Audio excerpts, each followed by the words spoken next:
Hello friends, welcome back to my channel. So today I redid my heaven beetle.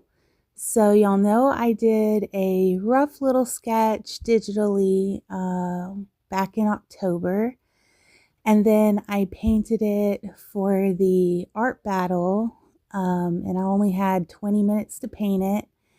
And it didn't turn out as good as I wanted it to in the art battle. I didn't have as much time, obviously, to make it look the way I wanted to. But I got these little 6x6 canvases to paint for a charity auction. And I was like, I'm definitely going to redo my Heaven Beetle. I want to make it look as ethereal as I imagined in my head. So I did a little bit of redesigning.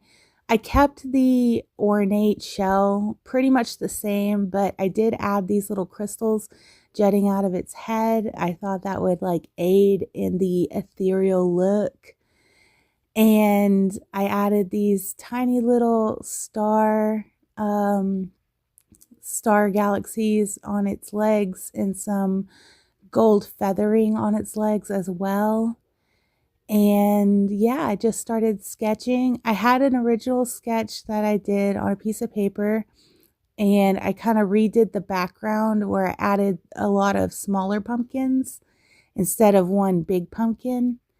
So I started sketching on the canvas, and then I pulled out my acrylic paints and got to painting. And I just kind of did it like a coloring book, just one section at a time. And I really wanted to push my highlights and my shadows and really give it that, ethereal look. And I feel like the pumpkins and the greenery frame the beetle nicely. I think the whole composition looks pretty good. I think my pumpkins probably could have looked a little bit better, and the leaves and stuff probably could have looked a little bit better too. I spent about 2.5 hours on the whole piece from start to finish. The sketching took about, I don't know, 20 minutes. And then painting the beetle took an hour. And then painting the background took another hour. So yeah, it was roughly 2.5 hours altogether.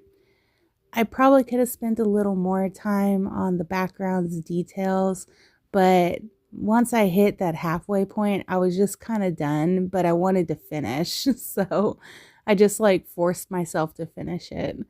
And it ended up looking the way it looks. So, but overall, I'm really proud of it. I think it looks really good. And I hope someone, bids on it. And that would just make my day if someone buys it.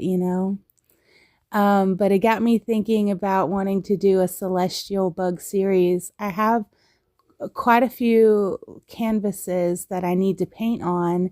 So I made a list of bugs that I want to paint. Obviously my heaven beetle, I can redo it on a bigger canvas. I want to do a rosy maple moth. That one is my favorite moth. Moths are my favorite bugs. I want to do a bumblebee, like a fluffy bee. That's also one of my favorite bugs as well. Let's see. I want to do a millipede. Those are so cute. They're like elongated roly-polies. A leaf insect. A rhinoceros beetle. I think that would look really cool with like some gold filigree armor on it. And I want to do a golden orb weaver. And I had this like really cool idea for the webbing and the whole composition for that one specifically. So I've already kind of got that one mapped out in my head of how I want to do it. But when I record that video, I'll talk more about that in the future. So yeah, that is what is going on right about now. If I could just get off my butt and stop procrastinating, things would get done a whole lot faster. I know like lately I haven't really been drawing. Well, I guess like I have a little bit, but I've mostly been playing, excuse me, Pokemon Pokopia. That game is so stinking cute. Oh my gosh. I had to buy it. Like the day it released, I was like, Bubby, can I buy Pokopia? And he was like, I don't care. And I was like, can I buy it right now?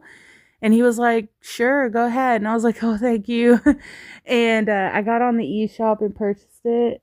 And it is the cutest little game. I love the graphics. I love how you build these habitats to get Pokemon to spawn in.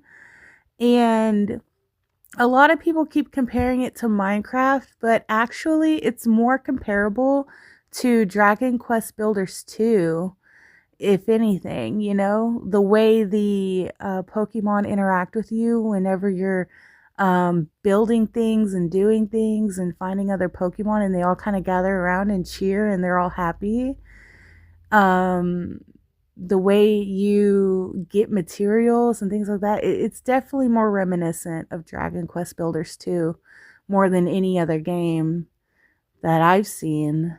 And people were also comparing it to Animal Crossing, but it's not anything like Animal Crossing. It is its own thing. Animal Crossing is so different. Like, I don't even know where people get the idea to compare it to Animal Crossing. Like, have you even played Animal Crossing? You don't even know what you're talking about. The game is massive though. Like, you can go through these gates into other biomes, and they're the towns of Kanto. They have different names like Bleaky Beach and stuff like that, but there are hints in the game to say like, oh, this is Mount Moon, or this is Pallet Town, or this is Vermilion City. Like, there's all these little clues and hints that you find that kind of lead you to think like, oh, this is an actual town from Kanto. And there's all these little like nods to previous games. Like, I love reading the lore, and like there's like one little bit about a hacker who's hacking into the system to find out that there is a catastrophic climate emergency happening. There's like another bit about Team Rocket and like how they made the rockets for humans to evacuate into space. And there's this thing about like Pokemon conservation and how they're going to keep the Pokemon safe. And I haven't gotten that far yet to figure out like how exactly they plan to do that, but they keep hinting at it. I haven't gotten terribly far in the game. I made it to Mount Moon, and I haven't played in a couple of days, but yeah, I just giving myself a little break. I'm definitely not near as good at it as like my kids who are like building whole houses from scratch and stuff. Like, they play a lot of Minecraft, so like they're already into that stuff, and I'm over here just like building little hut kits. Like, I don't know the first thing about building a house out of blocks. So I guess I'm just old. I don't know. But still, it's a fantastic time. And it's probably one of my favorite Pokemon games to date. It is so interactive. Like, not only can you interact with a lot of the items in the game, but the Pokemon can interact with them too. Especially the toy items. Like, there's a set of building blocks, and when you click on them, they'll like build up into like a shape, like a house or something. And you can click on it multiple times and it'll keep generating new shapes. It is so cool. And then like I caught my Charmander playing with the toy blocks one day, and I was like, look at you. So he would click it, and then I would click it, and then he would click it, and I would click it. And then like I caught like my combi blowing on the pinwheels and making them move. And I was like, this game is so cute. Like, they thought of everything. And when you learn to jump from Magikarp of all Pokemon, which is hilarious because there's a mobile game called Magikarp Jump. And that's the whole premise of the game is you got to make your Magikarp jump the highest, you know? And so he teaches you how to jump. And then you go over to Bulbasaur, and Bulbasaur's like, hey, do you want to play jump rope? So there's like mini games within the game. So you can play jump rope. Sometimes the Pokemon will come up to you and they'll ask you little quiz questions and you have to give them an answer. And you can play hide and sneak with Zorora or whatever it's called. It's like that little black fox Pokemon. And like it's camouflage as like a block and you talk to it and then it teaches you how to camouflage so you can turn into random objects, and it's so Gary's Mod. It's so funny.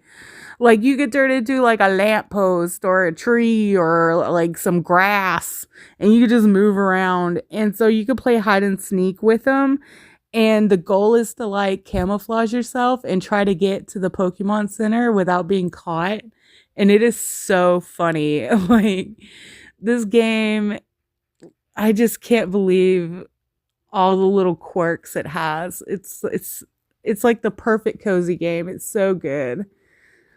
But anyway, let me know if you like the painting. Let me know if you've played Pokopia and if you like it and what are some of your favorite things about the game. Because like I am so down to like nerd out over some Pokopia, okay? All right. Well, I love you guys. Y'all have a great rest of your day. Bye.